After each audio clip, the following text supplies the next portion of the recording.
Okay. Um, my name is Tim Benedict. My name is Nerissa Ashford. And I'm Meghan Mietlicki. And this is our presentation on the history of disabilities. We are focused on the paving the way for future progress of 2001 and beyond.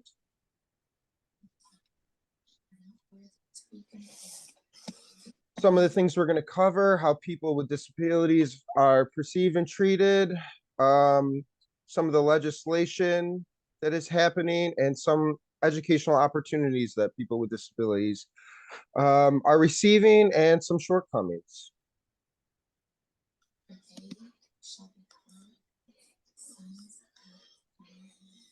All right, so how people with disabilities were perceived and treated. So the United States has had a history of oppressing and segregating those who are deemed or seem different from everyone else. And the statement is still true of the disabled community even today. Perceptions and treatment of people with disabilities have changed drastically over the years. However, there is work that needs to be done. In a study done by Friedman, it says perceived incompetence and the resulting paternalism have limited the opportunities for disabled people throughout history. All right, so since 2001, many improvements have been made in how we perceive and treat the disabled. A majority of the non-disabled population tends to focus on things that disabled people cannot do. We perceive that disabled people always need help or are less intelligent, which leads us to treating them differently, separating them from us. To combat this, increased awareness, education is the key. These are the ways we're going to open that conversation and really dig deep and get to the heart of making the disabled population part of our society, accepting them for who they are, having those things in place where they have accessibility. And so through legislation and education, of course, we are making constant strides towards equal rights for disabled people, but we are not quite there yet. It will take a cultural mindset change to make ourselves a more inclusive society. Yeah, and hitting on some of the things Nerissa just said, there has been a lot of growth in the acceptance of disabled people into our communities, whether that be at work or at school. But there are these constant perceptions, and sometimes need to tiptoe around the idea that they're victims and that they need help with every aspect of life, and that being born or having a disability come on later in life is a burden and has really deteriorated their quality of life. And although there are mentally, disabilities that are mental and social based, they where they might have shortcomings, that does not it's not at all encompassing in who they are as an individual and as an adult. And I think, as Nerissa has already said, there is a long history of exclusion of disabled people from our mainstream society, although there seems to be some ground being made up in that. For instance, we kind of shied away from using the word handicap to handicapable. I think there is a more of a sensitive, sense of inclusion that we're trying to nurture, but there's a lot of work to be done, which leads us to our legislative goals. So for some of the current legislative progress we've made from 2001 to the present, in 2006, there were just some updated transportation regulations. These were revised transportation regulations for Title II and Title III of the Americans with Disabilities Act. This was just to make public transportation more accessible and friendly for those with disabilities. And on September 25th in 2008, President Bush signed the ADA Amendments Act. And this was huge because what this essentially did is these changes made it easier for individuals seeking protection under the ADA to establish that he or she has a disability. So ultimately, this act helped more people be protected who have a disability, and it was put into place to counteract the previous Supreme Court's very narrow interpretation of a disability and provide more broad protection from discrimination. And then in 2010, the ADA standards for accessible design. This was a Braille standard for ADA signs, so those uh, who cannot see, and it was just requirements on how signs should appear, Braille signs should appear in a public setting. And this is from a handbook like that was over 100 pages on all the specifications and regulations that the Braille signs need to have in public. And in 2013, once again, there's a lot of legislative progress that has been made, and it's a lot of revisement to acts that are already in place to make them more inclusive to everybody. So in 2013, there were revised regulations for Title I of the American with Disabilities Act, which were issued by the U.S. Equal Employment Opportunity Commission. And this was to protect employees, with disabilities. And in 2017, accessibility standards for medical diagnostic equipment. So this was to ensure that the medical equipment used by healthcare providers are accessible to individuals with disabilities.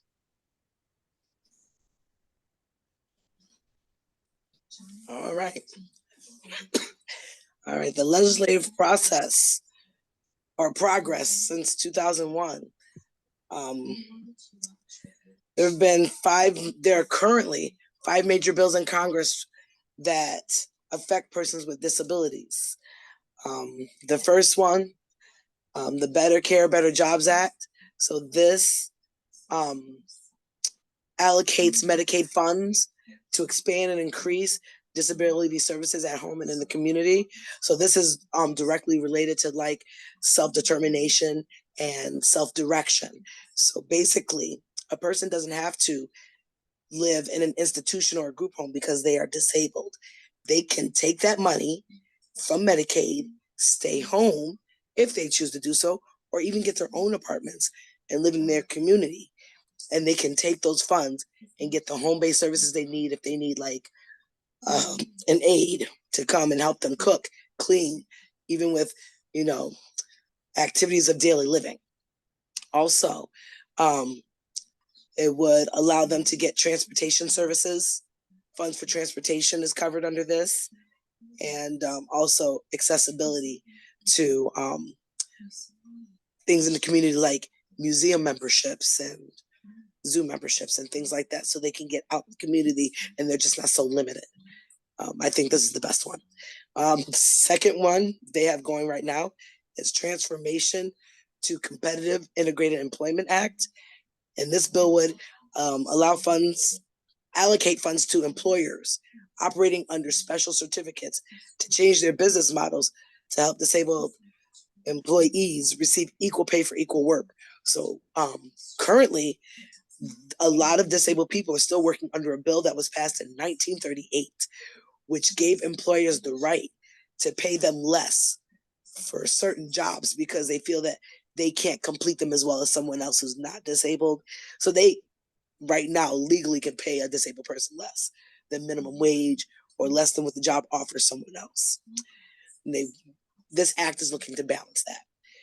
Number 3, Supplemental Security Income Restoration Act. So we already know how hard it is for SSI, disability, to get that money out there. Currently, they pay about half of the poverty line to disabled people. So this act is looking to get up to 100% of the poverty line, so that when they're paying out the maximum amount, let's say the poverty line is, I don't know, $2,000 a month. Right now, they're only getting paid like $756 a month. So we're just looking to get that changed.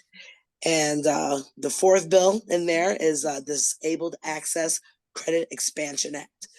So actually, these last 2 bills relate directly to employers only. So this one here increases the disabled accessibility credit to employers from $5,000 a year to $10,125 a year, which is double. And it expands the definition also of what a small business owner is. So right now, a small business owner is any owner that has $1 million gross or less a year. They want to expand that to $2.5 million a year, which would open up so many opportunities for the disabled population. Spread that so broad so they have more employment opportunities. And the last one, Disability Employment Incentive Act. This bill gives employers raises or doubles tax breaks on hiring and keeping disabled employees. It also gives them the money to alter their buildings, to make structural changes for accessibility, and puts in for transportation as well to those jobs, like how we have Liftline here, discounted transportation to make it accessible for the disabled. So what was happening at the time and how it affected disability? So in 2001, legislation is where we see the most significant improvement in disability rights. Many bills have been passed to support the initial and amended ADA and IDEA Acts. These are small bills, but they are the most impactful to the quality of life, respect, and treatment of disabled people. The rights of the disabled and inclusion in society has slowly been getting better, and the quality of life for the disabled have improved. However, progress has been very slow due to major events we've had in our country, where it's taken the focus off of disability rights. So outside of special education and legislation, 9/11 took place right in 2001. This major event turned our focus towards the war on terrorism. So after 9/11, we also have Hurricane Katrina, and then most recently, COVID-19. So in light of these events, in 2001, the No Child Left Behind Act was signed by President Bush. And disability supporters were able to also amend IDEA to broaden the scope of what a disability meant. So it's not just something you can physically see, disability is also internal. And, it has a spectrum. Like disability is just not like, oh, the severely or profound disabled. There's also very lightly, like cases of like severe ADD or ADHD that is also considered disabled. And those people also receive the ability to do self-determination and self-direction, and also get IEPs so that they can stay in the general classroom and get the help they need so that it's fair and they can adapt to the classroom and not have to be in a separate segregated classroom. It also opens the door for community-based home services and has greatly improved the quality of life, and it's actually given the disabled community a voice about how they want to use services in their own lives. Yeah, Nerissa, that really feeds into the next part, the educational opportunities. And to follow up on what she was talking about, the Individuals with Disabilities Education Act, the IDEA Act, it guaranteed that there'd be free, appropriate public education. All right. And that with that requires that each district and school needs to provide the least restrictive environment for a student. So our goal is inclusion, right? So we don't want to take kids that have disabilities and segregate them. Like we've done for so long in the past, our laws are trying to ensure that depending on their needs, they can be in a class that's closest to general education classes with their peers, regardless if they have disabilities or not. And there's a ton of research that has shown, especially as we progressively provide more inclusion of children with disabilities and kids without, that when the students are all together in the classroom, it has positive results, not only for the children with disabilities, but for their peers without them. And but we have to remember that we can't just wing this or haphazardly go into, providing the least restrictive environments based on a law like IDEA. We need to have science and data driven strategies such as IEPs, which are created with a team of people, their teachers, whether they be special education teachers or gen ed teachers, family members, social workers, everyone that is involved in this child's life need to be a part of this specialized plan, and that includes multiple multi-tiered systems of support. And a big part of that is we need to educate our educators on how to do this. Professional development, I mean, it fosters inclusionary classrooms, and it involves everyone who's involved in that child's life as an ally and ensuring that they can do their best. They need support outside of the classroom as well as inside of the classroom. And we need, if everyone that is involved in the child's life is educated, and there is something to be said about having, they need to be actively engaged in trying to find techniques that work, then we're going to see some good ground grow on this. But there are some issues with it. When we talk about some of these acts, they're stated, but each state can kind of determine the eligibility of a student under these acts. All right. And the policy, like, it's not just in a vacuum of education. Other policies within the state can ultimately determine whether they want to provide these services to certain extents. And we have to also realize that even though a diagnosis can be almost an umbrella, an umbrella statement on a disability, there's a large spectrum of like degrees of what a diagnosis and a disability can be for a child. So the approach needs to be nuanced and personalized. And sometimes when we're talking about disabilities, we are talking about physical disabilities, but some of them, when it comes to special needs children or behavioral stuff, they behavioral interventions are just sometimes not adequate. Sometimes it's a lack of support staff. Sometimes it's a lack of, a strong plan with the IEP, or even, a school or district like protocols.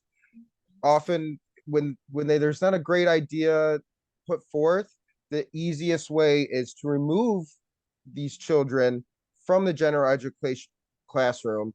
But when we start excluding them, we're doing a detriment to their academic progress and their learning. There's it all depends on the programs in the district and the state. Some are doing better than others, and as we have talked throughout this entire presentation, there's work to be done, although we have made some great ground so far. So another problem with it is social economic discrepancies have shown that children from low income families and districts are often likely to be diagnosed with special needs than more affluent students, because oftentimes it it can stem into behavioral stuff where, like we just spoke on, it's easier to remove them from their classrooms. But sometimes when we remove them from the general education classrooms, we're kind of lowering the stakes. So it's more of just fostering a place for them to be versus having strong techniques to actually helping. So IDEA requires the states to provide and analyze data based on ethnicity and race, but it doesn't consider data about how lower income families, like how it how it's going to affect them on their diagnosis. So again, data driven and scientifically proven methods to helping these children are needed, but we really need to look at it more than just a very precursory top down approach. So um, do you all have anything you want to add in the end here? No, I think we said it all. I think that wraps it up. Yep, think we covered everything here. Okay. Well, thank you all for watching our presentation and have a good day. All right. Bye.